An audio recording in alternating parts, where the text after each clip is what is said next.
Hello everybody, I'm SnipingIsFun, and in today's video I'm basically just going to be doing a 2-for-1 video response off of the two videos that DarkCloud1983 has been doing on the Pro Life Gamers YouTube page, for Pro Life Gamers, PLG. He did a video on like his most memorable moment in gaming, and he also did like a moment for the top 5 hardest bosses he's ever faced. Instead of doing a video response for each, I'm going to do a 2-for-1 video where I talk about both in one video, but I'm not actually going to do exactly like what he did because I can't remember the exact most memorable moment I've ever had in gaming. I've had quite a few. I can't remember that particular one that's the most. And then for the top 5 hardest video game bosses, I just the last couple of days I thought of a few, but I couldn't really think of a top 5, so I'm just going to name off some bosses I've ever faced in games that have been kind of hard. But for that one though, not for the memorable moment one, although I might do another video down the line when I actually could think of one particular one that might have been the most. But for the top 5 the hardest gaming bosses I've ever faced, I might eventually down the line actually do a top 5 or maybe a top 10 list and do that as another video response for DarkCloud1983. But right now I'm just going to just name off hard bosses I've ever faced and some memorable moments. I'm not actually going to do a top list in this video, but I wanted to do a video response to him. I already did. I wrote a comment in both saying I'd do a video response by the end of this week, and this is it. But I'm not actually going to go exactly by what he said, but I'm going to talk about the same exact topics. But in the future I might very well do a top 10 list on hardest bosses. But let's get this started. I'm going to talk about memorable moments I've ever had in I wrote these down too, like so I can remember all of them, that I've ever had in gaming. I think one of the top ones I've ever had really was pretty much playing games with my cousins or like friends or so. Like in particular, let's say 64. 64 is probably one of the systems I had like the most playtime probably on it too. Was Smash Brothers and both Pokemon Stadiums especially. The 64, like the game that was for 64, the GameCube Mario Party. Although I did play Mario Party like on the 64. I think I got more with other people on the GameCube playing with that. Super Smash Bros. Melee, I played that with like my friends and my family, like my cousins and whatnot. We always were playing that. Like whenever we played the GameCube, that was like almost always the game we played.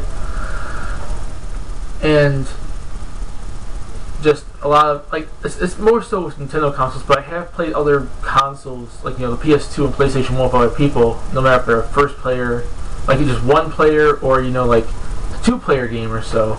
I remember back then playing Crash Bandicoot and Spyro and all that with my cousins.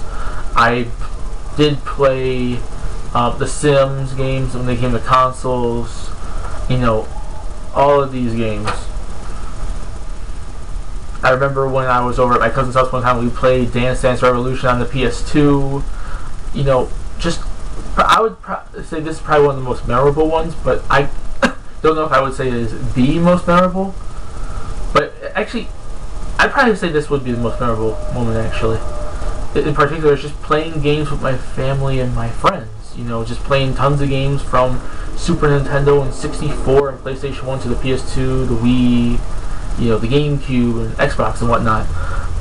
I would say that's probably the most memorable one I probably have had, but I'm not entirely sure. I have to think about it, but I think that probably would be. Beating Aladdin on the Super Nintendo way back many years ago. Me and my one cousin beat that game, and that was pretty memorable.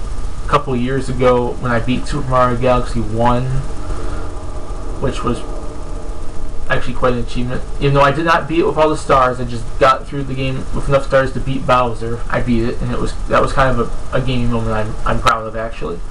And pretty much whenever I got my video game systems, I got like a Super Nintendo. My first ever Super Nintendo I got like back when I got back pretty much, I don't know when it was. I think it might have been for Christmas, but I'm not fully sure. But whenever I got it, I was like, I can't really remember the exact feeling I had, but I I think I remember me being really happy that I finally got the thing. And then another not so memorable moment was when it was finally destroyed, because I don't know if it was me or one of my cousins or friends or something, but juice accidentally got poured on it, so it pretty much destroyed it. But I was happy when I got my second one. And then years down the line I sold that, which is another moment I feel stupid for. But last year I was able to pick up another Super Nintendo from my neighbor who gave me hers. And I was really happy when I got that, because now I have another Super Nintendo. When I got the PlayStation 1 for Christmas, that was quite a big memorable moment. I got a ton of games with it when I got it for Christmas many years ago. And I had fun with the PS1. When I got the 64 shortly after we moved from our old house to here, I remember getting the 64 as just like a gift from my mom. And I was quite happy when I got that. The PS2, which I put into I think it was Kmart's layaway, and I paid off, me and my mom paid off on it for quite some time, but I was finally happy when I finally got that. When I saved up for the GameCube, I think I saved up money and bought it at Blockbusters, and I liked playing, and I was happy when I finally got that, because I always remember going over to my friend's house, and the game we always seemed to play was Smash Bros. Melee whenever I went over his house, because I was like, that game was so fun. And then I finally got the system myself and was able to play it. And then when I saved up money and I finally got the Wii at Blockbusters as well, that was quite a big moment too.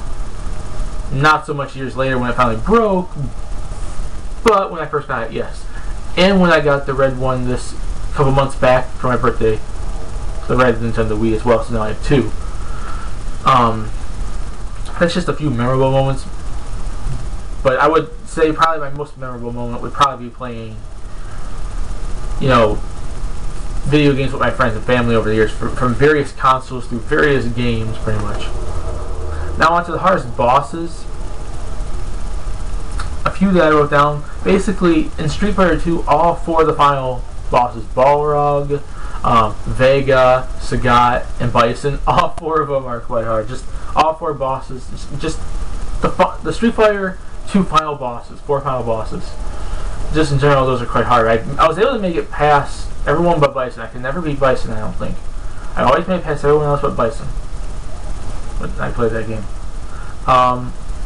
The final boss of Sunset Riders on Super Nintendo is Sir Richard Rose, which when I used to have my Super Nintendo way back then, I never made it to, but quite a few, earlier this year I was able to beat through the game and get to the last level against him, and even on the easiest difficulty, he is one of the hardest bosses I could fight, because he always has his, all the henchmen, all the normal generic enemies, they always pop up and distract me from trying to shoot at him, pretty much. And Kingdom Hearts, the second half of the battle is pretty much with Ansem. Although one in particular, the first battle you fight against him when you have Donald and Goofy on your team and you fight him with that shadow creature is quite easy, and as long as you're leveled up enough. And then when you go on to fight the giant shadow thing by yourself, that's quite easy too, but when you have to fight Ansem and the shadow creature by yourself, that gets quite hard. And I don't know much past that, because I never really made it past that part officially. I did beat way back then. I did have a cheat code thing, and I beat the game, end of the game with that. Although that was the first time I was playing through the game. Although I beat most of the game on my own or with my help from my friends and cousins who helped me look through the strategy guide to find the Dalmatians and beat certain worlds and whatnot. But I used the cheat code basically to help me beat the final boss of the game, and I think to beat the tournament in the Hercules world and in Olympus. But then I started another file, I think. But now I have the file I'm on now, which I'm at the same exact part, and I'm not going to use that cheat thing this time. I'm going to beat it for... What I need to do is just level myself up for that, though. In Final Fantasy X, the battle on the airship when you fight Evray, I'm still stuck in that part, and that's another game me and my friend beat that game using that same cheat code, because I found a cheat game, I think it was Kmart's or something. It had Final Fantasy X and Kingdom Hearts on it. I started another file, and that's where I'm at right now. But me and my friend beat the game like that. For Smash Bros. Brawl, there was Taboo, who was quite hard to beat. I mean, not the hardest, but kind of hard. Big Boss in Metal Gear Solid 3 was somewhat of a challenge. Not the hardest boss I ever fought, but she did have some sort of a challenge to her.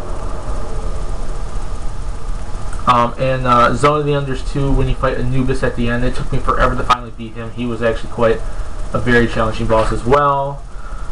Back in Kingdom Hearts, again, when you fight Dark Riku, the last battle against Dark Riku, who's really Ansem, really in disguise, in Hollow Bastion, that battle is so insane. You have to make sure you're a high level first of all, and you have to make sure you got like reflexes like crazy to be able to dodge all his attacks and everything. But that battle I finally was able to beat. In Kingdom Hearts Chain Memories on the Game Boy Advance, not the PS2 one, because the PS2 one was actually quite easy. Maybe it's because I was leveled up more, I don't know. But when you finally face Dragon Maleficent in the Game Boy Advance version, it took me forever. And I literally was in that battle for a long time because I was down on my cards. And I literally had like 2 or 3 cards left, and I just attacked, went back, recharged my deck, and waited to dodge her attacks. And then went back and attacked and everything. That was years ago. Like, I don't know, and then I lost the game. But on the PS2 version, it really wasn't that hard. I don't know if it's because it was more of a 3D game, or I was more used to it, or I leveled myself up more, but it was not as hard on the PS2 as it was on the Game Boy Advance. And then another Chain Memories, Kingdom Hearts Chain Memories boss is the last battle you face against Dark Riku on both the Game Boy Advance and PS2 version, which is pretty hard. It took me forever to finally beat it on the Game Boy Advance, and I'm still stuck on that part on the PS2.